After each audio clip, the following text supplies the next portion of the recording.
What's up, everyone, and welcome to this latest edition of the Pinstriped Prospects Podcast, brought to you by Velocity 5. I'm your host, Rob Terranova, and from everyone at Pinstriped Prospects, I would like to wish you a very happy new year. We've got a jam-packed episode for you this week, as usual, the first of 2018, so welcome to the new year.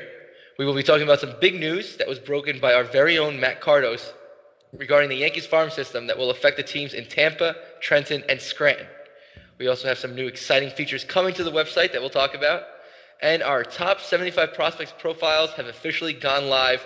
So if you haven't had a chance to check those out yet, what are you waiting for? Go do that. Before we get to everything, let me introduce our panel for this week. From Scranton, Pennsylvania, our RailRiders beat reporter, Tommy Romanelli. Hey, Tommy, what's going on? Not much, Rob. How are you doing? And good. I hope you had a good New Year's. Thank you. Same to you. And joining us for the first time in a few weeks, and for the first time on the live video podcast, is Joseph Dixon, all the way from Charleston, South Carolina, our River Dogs du jour. I'm not sure if I used that right. But what's going on, Joe? How are you? Oh, I'm doing pretty well. Thanks for asking, Rob. And it's good to be aboard, especially on the video. Happy New Year to you as well. Thanks, you too, Rob. All right, guys. Well, we have so much to get to, so let's just dive right in. They don't call this the quickest hour of the week for nothing. The big news, of course, just released, as I said, broken by our very own Matt Cardos. Some big announcements coming. It's going to affect Tampa, Trenton, and Scranton. Tommy, of those three places, you're our main guy in Scranton, so you'll have a up-close and personal look at some of these changes. Of course, I'm talking about some sources have confirmed that Jay Bell will be promoted from Tampa to Trenton, and Bobby Mitchell, who was at Trenton, will be promoted to Scranton. And of course, this all comes following the news that Al Padrique left the organization and is now the first base coach of the Oakland A's. So guys, first impressions, first thoughts, reactions, what do you think? Joe, it's been a while since we've heard from you, so let's start with you. So, I'm not terribly surprised by this news because, it's the natural progression of things as far as I look at it, with everyone moving up a bump. It'll be interesting to see who they fill as far as Tampa, as far as Tampa goes, because obviously Jay Bell was doing a great job there. So I think it's just a natural progression of things, and it makes the most sense for the organization. Tommy? Yeah, like Joe said, it's the next man up mentality. But it's something that we expected. But I will miss Padrique here. He was a really great manager. He was great with the media. I'm really happy for him that he got that opportunity in Oakland. But I'm also really excited to get to know Bobby Mitchell. He was very. He seems like a very good manager as well. He did a great job with the Trenton Thunder, and I think he is going to do a great job here in Scranton. I know that Matt Cardos enjoyed him in Trenton, so I'm looking forward to building that relationship with him as well. So I had the chance to cover a few games in Trenton this season, so I got to meet Bobby, and while I didn't have the chance to build a relationship that Matt has had with him over the past few years, I can tell you just from I think it was 4 or 5 games that I did down there, just a great guy. Really, really good with the media.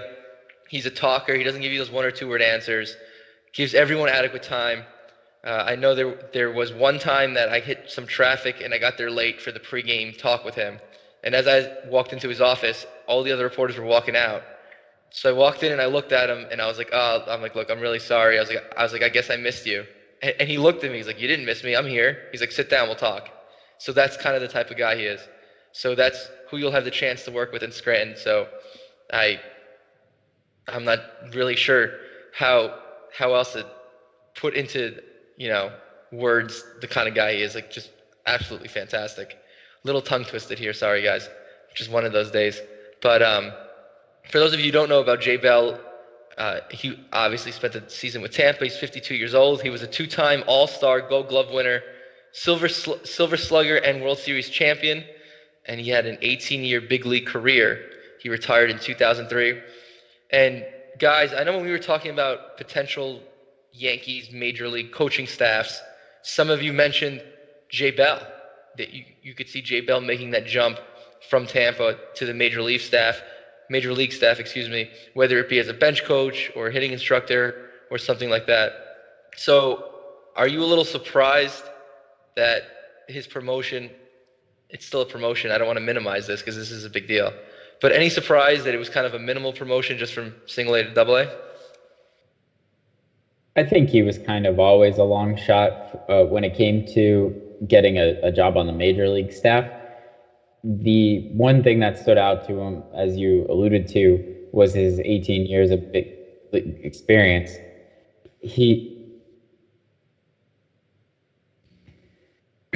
So I think that one, important factor for, the Yankees that we thought was going to take shape was some experience, especially if they hired an inexperienced manager. I think we're all kind of surprised to see that that's not the way that they went with their coaching staff. It's pretty much all inexperienced except for Larry Rothschild. So I really think that this was the right spot for him, and we'll see if he can do as well with Trenton as he's done so far, and as well as Bobby Mitchell has done.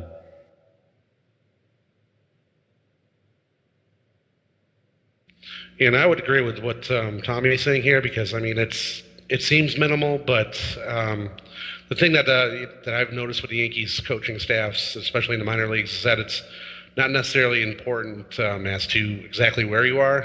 As long as the organization thinks highly of you, you'll have the opportunity to make the big league club one of these days. So it doesn't shock me as far as the sort of the minimal jump, so to speak, but it's an important step up for Jay Bell and Bobby Mitchell, for that matter. Definitely, absolutely. And so we talked about Jay Bell. No surprise regarding the Mitchell promotion. Bobby Mitchell joined the Yankees organization in 2016, and he guided the Thunder to a 179 and 103 mark, as well as 2 consecutive trips to the Eastern League Championship Series. Over that stretch, he oversaw the best 2-year stretch in team history. So no surprise there. I know I did cover one of those games towards the end of the year, and he did tell the media that he didn't want to stay in Trenton forever.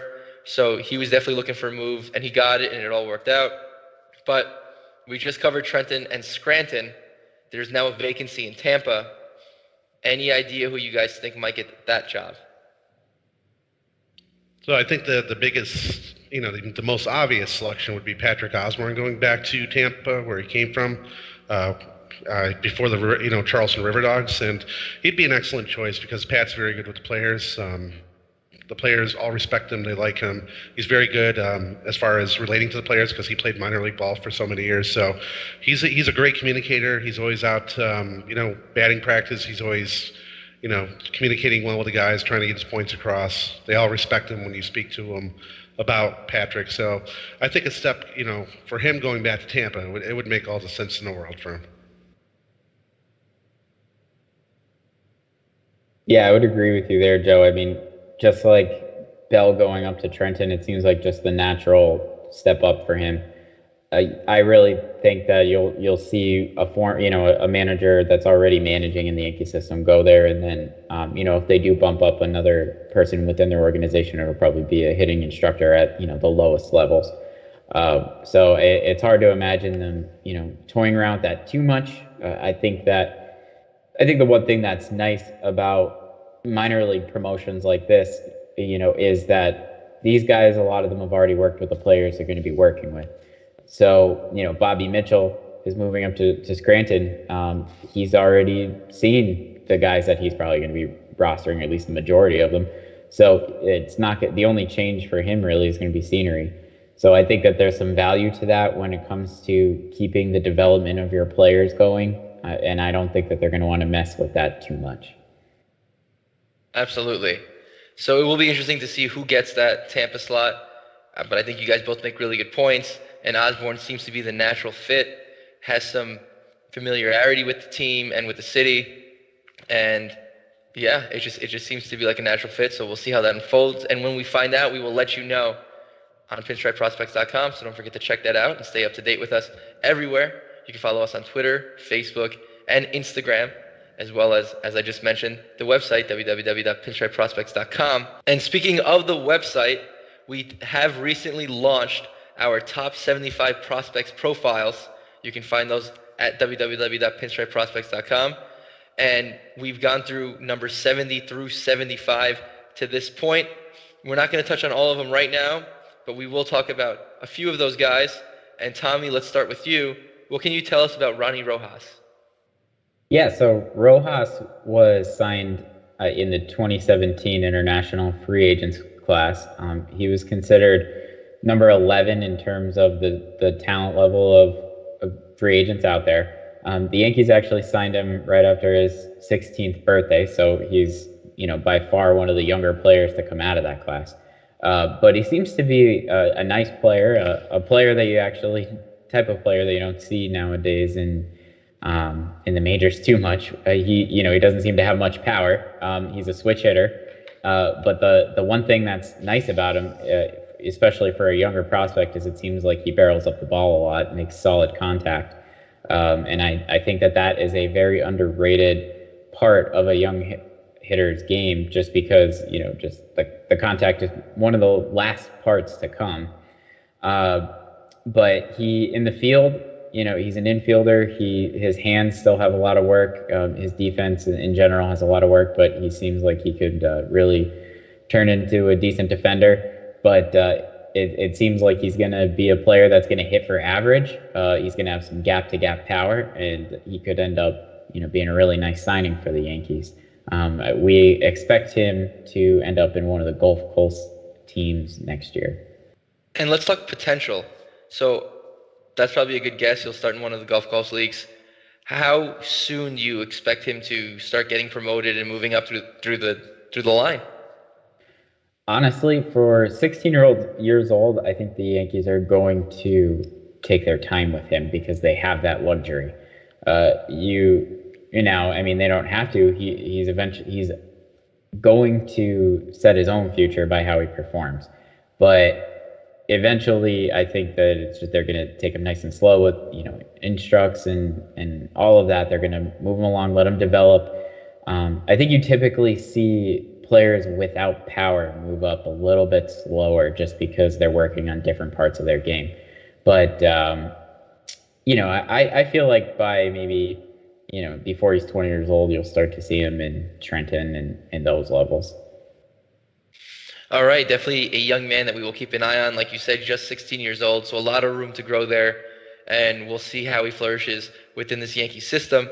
Moving on to another guy who's made the list to this point so far, someone that you're familiar with, Joe. Of course, I'm talking about Gosuke Katoh. Joe, I know you had a chance to talk to him. Yeah, so Gosuke, he's a really good kid. He's very mature for his age. He was a very highly regarded prospect. He was a top 10 prospect up until about 3 or 4 years ago. But obviously, things changed a lot in the system, and he's no longer top 10. But he's 71 on our list, and he's one of those players that he's struggled a little bit from time to time in his career. He's a good defender. He plays second base and shot basically, but he's really a better second baseman because he needs to work on his arm from short. But he's a contact hitter. He doesn't try to do too much at the plate. He's very mature. He's a leader in the clubhouse. When he was in Charleston, for example, he would work a lot with Kyle Holder in Hoy Jun Park, for example. He participated in the captain's camp. So that was a big honor and a big milestone for him as far as becoming a leader and becoming a more mature and rounded player. So he's a solid player, and he kind of struggled a bit at times, but last year in Tampa he hit 298. He kind of got it back on track as far as his career went. So it'll be interesting to see what happens this year because he has been in the system now for a few years. He was drafted as part of the 2013 draft. So we'll see what happens this year because he's obviously, let's see here, 4th, 5th year in the system. So this will be a make or break year for him. And you touched on this already, but just to elaborate a little bit more, you talked about the player. How is he as a guy? How's the person? So he's one of the more approachable guys that you'll meet in the system. He doesn't have any qualms talking with you. One of the things he is a very understated guy. He's not very boisterous. He's very kind of level-headed. But one of the things he does make subtle jokes. One of the things he used to always joke about in Charleston when Hoy June Park was there is that Hoy June Park is one of the fan favorites in Charleston. And every time he'd be walking to the dugout, fans wanted his autograph because they thought he was Hoy. So after a while, before anything would happen, he would go, "I'm not Hoy." It was kind of funny, but he's a very mature guy. He's kind of very level-headed, very intelligent. So that'll help him a long way as well as far as where he goes from here. It will be interesting to watch, like you said, a make or break year for sure. So of course we wish him the best of luck. Now finally to the last guy we'll talk about from this list that has been released to this point, number 75 of our top 75 list. You could say the guy who started this all. I'm talking about Caleb Ort. Caleb Ort is a pitcher. He's kind of a new addition to the Yankee farm system. The Yankees purchased his contract on May 16th of 2017. And the first thing that jumps out to you about this guy is his fastball. He can throw heat. Ort's fastball sits 93, 95 usually, but he has touched 97 at times. I know I had the chance to see him a few times this season, and you can see batters in the batter's box when that fastball's coming in. They kind of just open their eyes. They're like, okay, I'm gonna need a second. Ort also features his changeup, which is 85 to 88 miles per hour. It's got good depth, and he also throws a slider that's 87 to 89. So he's showing 3 pitches. He can throw just about all of them as plus pitches, but he's an older prospect, and that usually doesn't bode well. Those guys are usually on a shorter leash. He does pitch to contact usually. He trusts his defense to make the plays behind them. As far as 2018 goes, he's, like I said, he's going to be on a short leash. Excuse me. He's going to have to show people what he can do against stronger competition. And with that in mind, the belief around here is that he will open the season in Tampa and work out of their bullpen and get some work there. And things should bode well for him. The kid definitely has a good outlook. He's always focused on the mound. He's got a good demeanor. If he starts to get into trouble, it doesn't seem like he gets rattled. It looks like he gets more locked in. So that should definitely bode well for him as he goes forward. But again, as an older prospect, shorter leash, so less room for mistakes. And again, a guy that we wish the best of luck to, and we will follow and see where his career goes from here. And as I mentioned before, we do believe that he will start this season in Tampa with a manager to be decided, as we talked about earlier in the show. But changing gears here a little bit, we did say at the top of the show that the website has some exciting new changes coming. One of those changes that has already launched is the forums for the fans. That has been received really well, and we appreciate all of your feedback on that. And also, starting March, there's going to be a brand new player database, and that is very exciting because it's state-of-the-art, revolutionary. No one else has anything like this. Tommy, I know you know a little bit more about this, so what else can you share with us? Yeah, well, we've all kind of gotten a sneak peek of the new website, and everything looks amazing so far. Our founder, Rob Pimsner, is doing an excellent job with it so far. The best of the best. No doubt. It's not even close. And this player database is going to be something that is really going to set Pinstriped Prospects apart.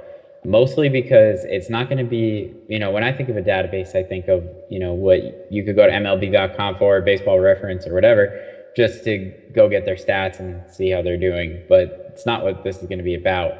You're going to be able to find links to, stories specifically about that individual player. You're going to be able to look at all the fresh content that we have provided for you. Our firsthand experiences about it. It's basically going to be a one-stop shop for everything about that player. I think the stats are the only thing that we're not going to have. But again, that's one of the easier things to find on the web. So I think it's going to be extremely valuable for the fan of the New York Yankees and their prospects. And, we're all looking forward to it launching and being able to provide a valuable experience for everybody on the site. And Joe, I know you also had a chance to check out the demo page. What stuck out to you most?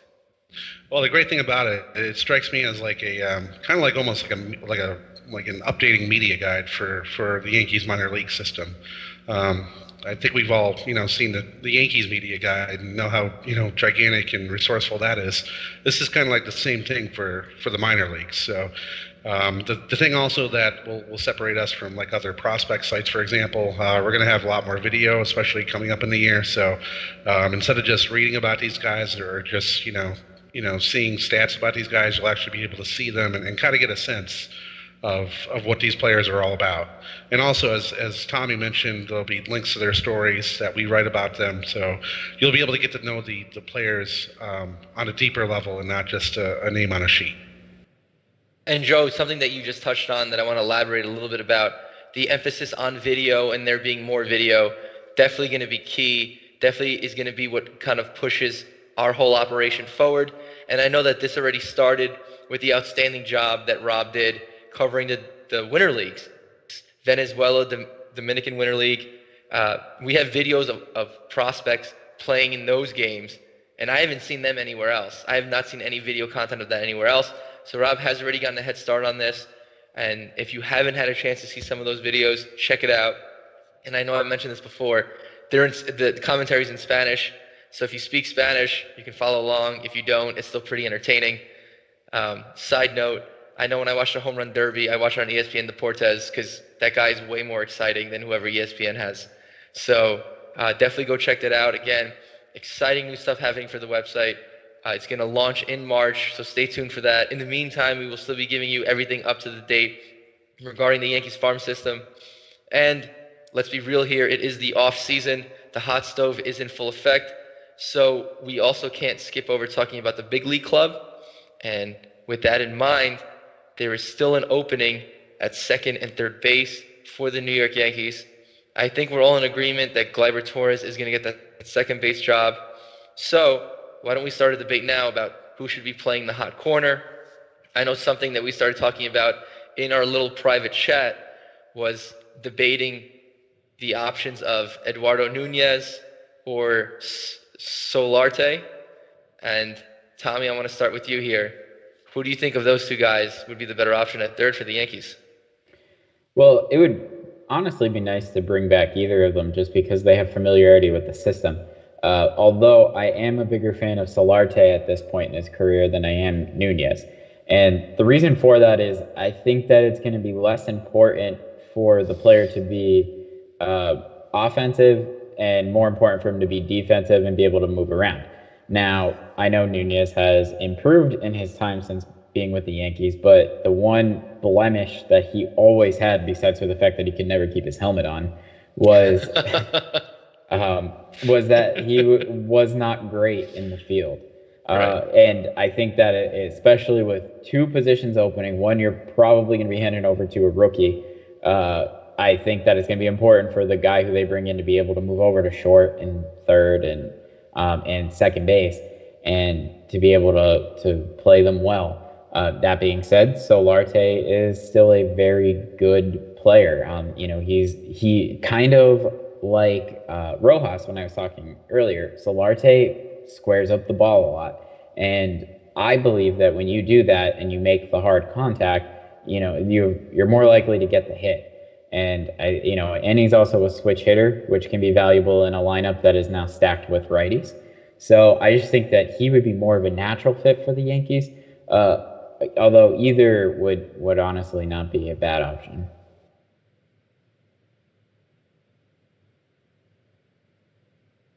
And I would agree with Tommy as far as his assessment goes. The biggest thing with Núñez, especially if you want to put him at third base, is what I remember with his time is that he would uncork some of the ugliest throws of any player I've ever seen, playing shortstop especially. Yeah. So in my assessment, I mean, it would be a much more solid option with Solarte. He can still hit. He can still, barrel up the ball. He's solid defensively. So to me, and also, he's just more, to me, he's more of a rounded player. Núñez is a great hitter. There's no doubt about that. He's kind of like the Rob Refsnyder before Rob Refsnyder, kind of. So he's a good player, but looking at the totality of the player, I'd go with Solarte over Núñez. Just to backtrack a little bit and give people listening some background, or watching, if you're out there watching, just give you some background on these two players. If you don't remember them, or you don't remember where they came from or where they went. So Eduardo Núñez came up through the Yankee farm system, and the way I remember it, he was supposed to be the heir apparent to Derek Jeter at shortstop. That didn't quite pan out. He was a good player, but not the player that they expected. So he spent some time with the Twins, and then he went to San Francisco, spent some time with the Giants, before being traded to the Red Sox this past season. And anyone who's paid any attention to the AL East, he had a breakout time with Boston. Absolutely raked, hit home runs, played well defensively. Just really, like I said, breakout career numbers with the Red Sox. Now he's a free agent, and I'm with you guys. If I'm him, why not go back and sign with Boston? They have an opening at the position as well, and I can't imagine why they wouldn't want to welcome him back and why he wouldn't go back there. He enjoyed the best success of his career there, and it just seems like a natural fit. As far as Solarte was kind of had a cup of coffee with the Yankees, and then he got shipped over to San Diego as part of that Chase Headley trade, and he's developed really well out there, playing under the palm trees, and I definitely think he would be the better fit.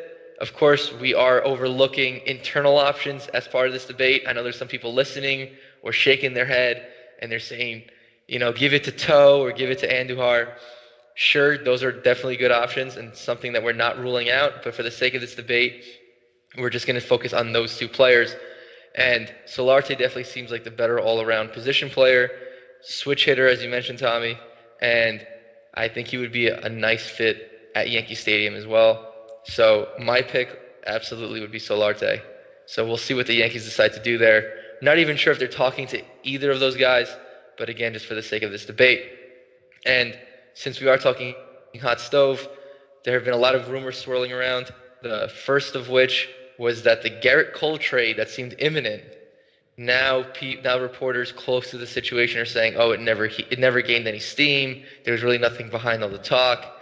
The Yankees don't really need a starter, so they're not willing to part with any top guys. Just curious, guys, quick reactions to that news.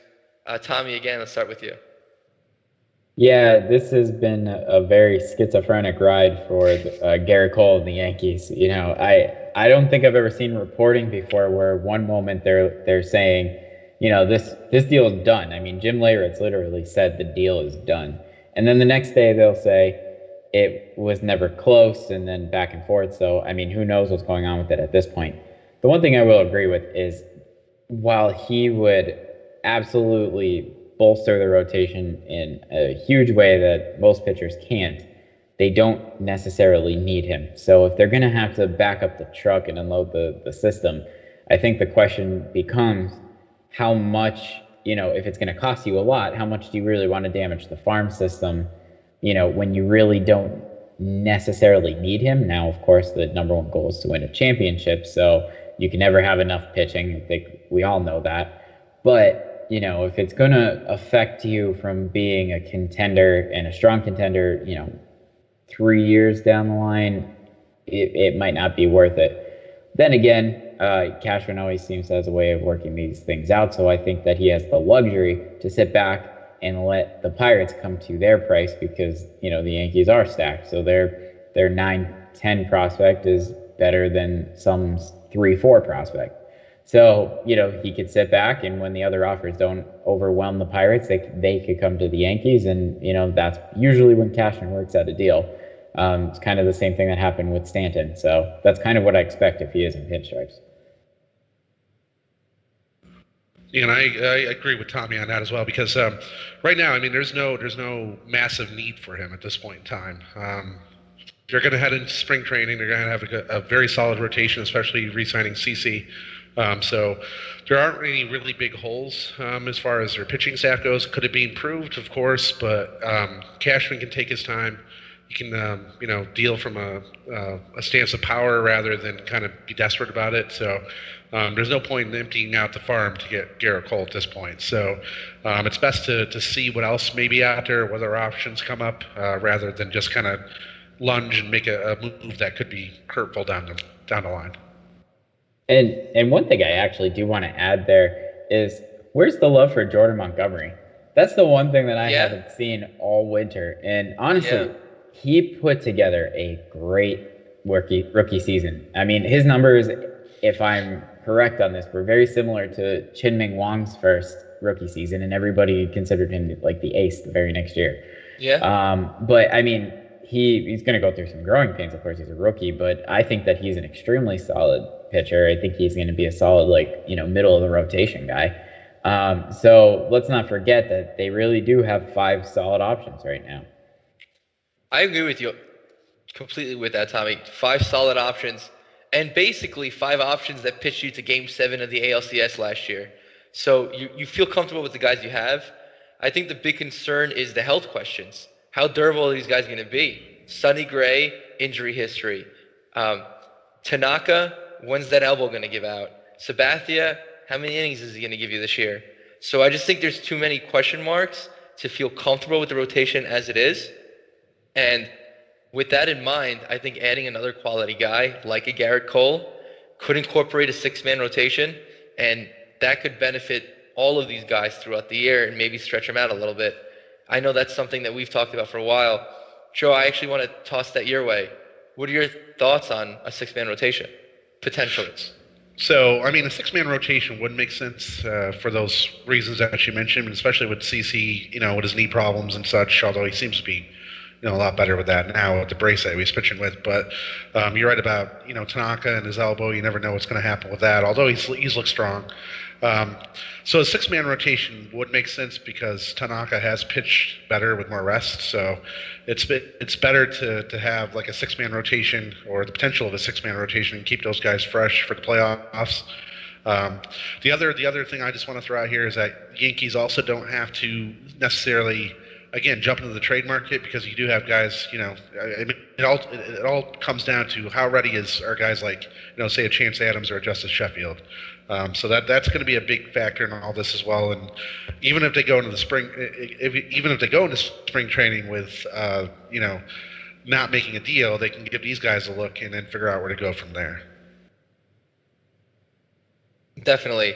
And I know you guys talked about not wanting to give up your best guys, but with the depth that this organization does have, there is some depth there, of course, as I just said twice. And the proposed trade that I kept hearing, that kept surfacing, specifically want to give credit to Joel Sherman. I heard it from him first on MiLB Network. He said that the pieces that the Yankees would be willing to offer are Clint Frazier, Chance Adams, and Tyler Wade. Would you guys be comfortable giving up those pieces for Gerrit Cole? I think it makes sense. However, I am still on the boat of not so much the other two, but I really think that Clint Frazier does have a future spot on this team, just because I don't expect Giancarlo and Judge to be able to play both outfield spots for the long term. Just because I think, especially Giancarlo probably projects more as a DH for the long term for the Yankees.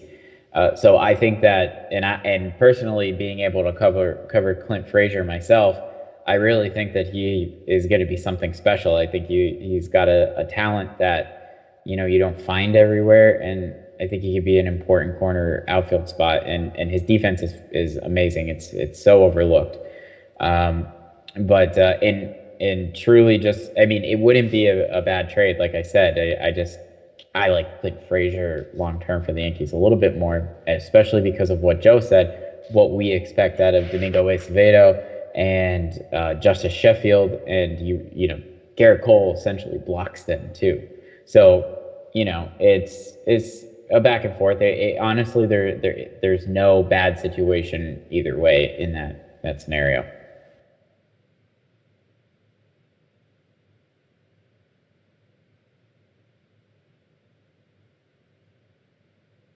Anything to add to that, Joe?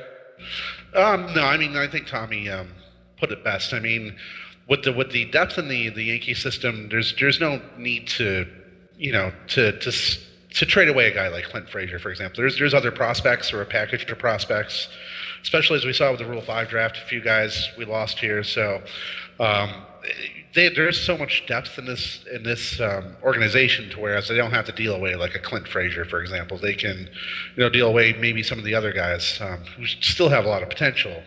But like a Clint Frazier, with all the things we see from him as far as his defense goes, his bat speed, his power. I would think twice about trading him away, for example. Chance Adams, I mean, he's a good pitcher, but a lot of scouts project him, maybe not to be a number one or a number two. So I can see trading him away potentially in a trade. But like Clint Frazier, he's one of those guys where you want to see what you have before you trade him away. I definitely would have to agree with that. You could argue he might be an expendable piece, especially if you believe the rumors that at the end of the season, the Yankees are going to flip Stanton to LA, where he really wants to play, and then sign Bryce Harper. So if you believe that, then there is no place in the outfield for Frazier. But if you don't buy into those rumors, obviously another guy with injury history, Giancarlo Stanton, not sure how durable he is, definitely projects as a long-term DH. And not sure how much longer Brett Gardner has. And even though Jacoby Ellsbury is still on the team, I'm not sure how much longer that's going to last, because there's no secret that the team is trying to unload him and his contract, or at least half of his contract. So it will be interesting to see how this all plays out, but I think we can all agree Cashman will find a way and he will get his way. So don't know how that's going to look or when that happens, but definitely seems like something will come to fruition by the time spring training rolls around. And since we were talking about Gerrit Cole and those rumors, how they went from this is basically going to happen to there's no really traction to this deal. So just as that news came out, news also surfaced of Yu Darvish, and the Yankees kind of setting their sights on him. Obviously, he hasn't been signed yet. You could argue the coveted free agent pitcher of this market, and the Yankees have some interest in him. I think he would be a good fit at Yankee Stadium. I think he'd look good in pinstripes, but I'm not sure with the goal to get under that $197 million tax threshold that the Yankees can make it work. But while these rumors are out there and surfacing, let's entertain it for a second. Joe, we'll start with you this time. What do you make of these rumors of Yu Darvish to the Yankees? Any validity to it? And what are your thoughts on if it's a good idea or not? So, a couple of thoughts. I do like him as a pitcher, of course. Now, the only worry that you have is the way he kind of finished off in the playoffs, of course, with the Dodgers. So that's a concern. Also, injuries. You don't want to bring in another guy who might be another injury risk. But that would be one other thing I would be worried about. And as you mentioned, number 3, it was the contract. So where does that leave them as far as trying to get to their salary goal and trying to and also, as we mentioned earlier with Gerrit Cole, you're starting to block some of these guys that they've kind of been developing over the past couple of years here. So Domingo Acevedo and Justice Sheffield especially jump out in my mind as 2 guys who could fit right into the Yankees rotation. And if you look a little further down the line, guys like Albert Abreu and Frazier Perez even. So with those types of arms in your system, you really don't want to throw like a Yu Darvish up. And a lot of it, too, is what will Darvish want? Will he want 2 or 3 years? Will he want, I don't think he's going to take a 1-year contract, for example. So with that said, I don't think it's a good fit. In the whole picture, I like him as a pitcher. I think he would succeed with the Yankees, but as long as he stays healthy. So for those reasons, I wouldn't want to sort of roll the dice on him. That's just kind of where I'm coming from. Yeah, so and my take on Darvish, honestly, is how are the Yankees going to afford him? We were talking about Solarte and Núñez before, and privately when we were discussing that, we had mentioned, I actually think it was Rob Pimsner that said it, if the Yankees are going to sign one of those guys, they're going to have to make a salary dump of some sort, because if you're going to factor in all the salaries that and possible trades mid-season that are going to come in, the Yankees are close to what they can spend if they're going to still come under the luxury tax. So I can't see, even though there's a lot of talk about how these big-time free agents are still unsigned and their price is going to come down, how much could a starting pitcher of Darvish's caliber really come down in salary? So it's still going to cost a pretty penny, and he's still going to cost more than Solarte or Núñez. So I really can't see that happening. Darvish is a solid pitcher. The thing that concerns me is you're probably going to have to give him a longer deal than most, and he has some injury histories of his own. If I remember correctly, it was his neck that he had some problems with, and to be honest with you, I feel like that's a concern long term when you're going to sign a guy to that type of contract. Now, if they could dump Ellsbury, all bets are off, because that's just a ton of money to free up. But I can't see that one happening. I feel like that rumor is more so just filling the holiday lull, because nobody's really doing anything during that time. So it's obviously a luxury if they wanted to go get him, but I really cannot see that happening. Two things that I want to touch on in response to stuff that you guys just said. The first is something that Joe said about how Darvish ended his season with the Dodgers. And I don't know if you guys saw this, but a guy on the Astros, blanking on who it was, should know this, but one of the Astro players came out and said that they realized Darvish was tipping his pitches in the World Series. So they knew what was coming. So that's something obviously you can work on and clean up. And the second thing that I want to toss back to your guys, strictly hypothetically, if you can get him on a 1-year deal, do you do it? Joe, start with you. I mean, with a 1-year deal, there's less risk. So, I wouldn't have a problem if they went out and got him for 1 year. I would just be weary of signing him multi-year, especially with the salary situation and the younger players coming up behind him. Tommy, 1 year? The length of the contract is what scares me the most. So, yeah, I would 100% do it on 1 year. You're right. The pitching, the tipping the pitches is definitely a concern. And also, I don't know if it was just because of that or, whatever, but his performance in the World Series was also a little bit concerning. Although he did pitch well before that, you're trying to win a championship here. So I think that the Yankees know more than most that you really do need a different mentality to be able to pitch in that atmosphere. So if he couldn't do it in LA, is he going to be able to do it in New York? But then again, like you said, it could just be that he was showing him what he was throwing. It will be interesting. Obviously, as a player and a pitcher of his caliber, you look for the long years. Baseball's got the guaranteed contracts. You look for the protection and the security of knowing where you're going to be and knowing those dollars are going to roll in. But it will be interesting to see if the Yankees can kind of get in his ear and say, look, your stock went down. You're not going to get your value on this market. Sign with us for a year, win a World Series, very possibly win a World Series, and then hit the market next season and get your due. So that's a scenario that is obviously wishful thinking and optimistic, but maybe it's something that plays out. It's one of many things we will keep an eye on moving forward. And if I could just add too, though, the one big problem with doing a 1-year deal is the luxury tax, because if you were to let's say you give him a 2 or 3 year deal, the Yankees could work around that because it's not total dollars that he's making, in that year. It's the average annual value that the contract costs. So if they do a 1-year deal, let's say they sign him 1 year, $17 million, to make up for something that he might lose there. I mean, that's $17 million going right on the cap, as opposed to if they, manage to work around it on a longer term deal. So I see that as being a huge problem in terms of signing him to a 1-year deal.